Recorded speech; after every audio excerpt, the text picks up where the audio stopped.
¿Qué tal? ¿Cómo están todos? Estamos nuevamente aquí por las redes sociales para acompañarles en todo esto que está sucediendo a nivel nacional y mundial. Y bueno, nosotros seguimos aquí siempre.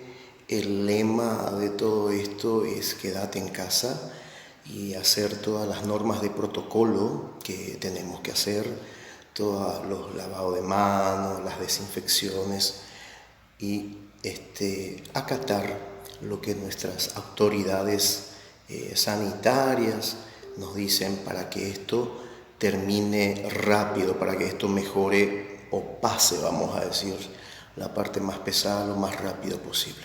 Bueno, acá nuevamente te traemos otra canción, otra novedad.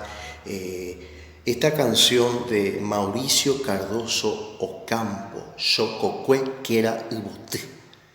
Es una hermosa polca y solamente agarramos 2 acordes nada más, ¿sí? Así que hay tantas polcas paraguayas, tantas guarañas, tanta música folclórica muy linda.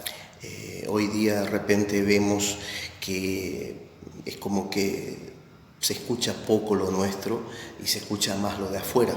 Está bien que escuchemos lo de afuera, a mí también me gusta mucho consumir productos de afuera, hablando en tema de música, pero también lo nuestro, tenemos tantas cosas lindas aquí, ¿verdad?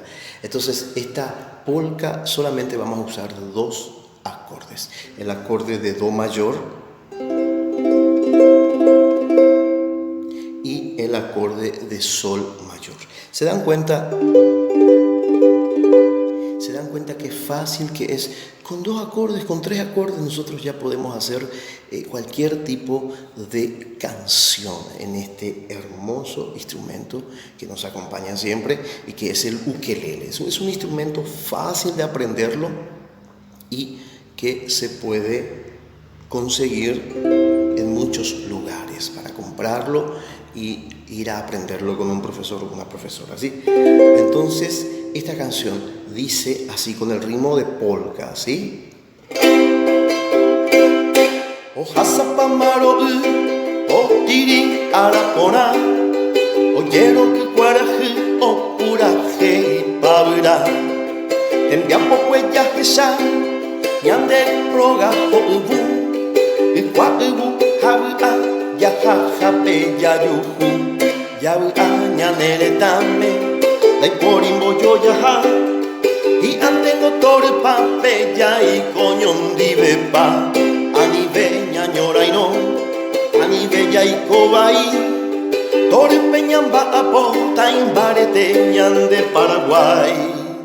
Así que ya lo viste, solamente con 2 acordes y el ritmo de polka, que ya lo explicamos en otros tutoriales, ya puedes hacer esta hermosa canción. Así que bueno, te dejamos con esta canción, te deseamos todo lo bueno de siempre, la mente positiva, aferrarnos a nuestra familia, estar con los nuestros, que es lo que mejor podemos hacer en estos momentos. Y bueno, a seguir con la mente positiva, creyendo y sabiendo que Él de arriba nos va a ayudar y con tu ayuda, que es muy importante, esto pronto va a pasar, esta situación pronto va a terminar. Así que te dejamos. Y no dejes de entrar en nuestro canal de YouTube y suscribirte ahí con la campanita para que puedas ver siempre todos los tutoriales que alzamos. Ya aña nene tame, la porimbo yo ya y antengo tore pape ya y coño dive pa anive ñañora y no anive ya y cobai tore peñamba aponta imbarete ñan de Paraguay.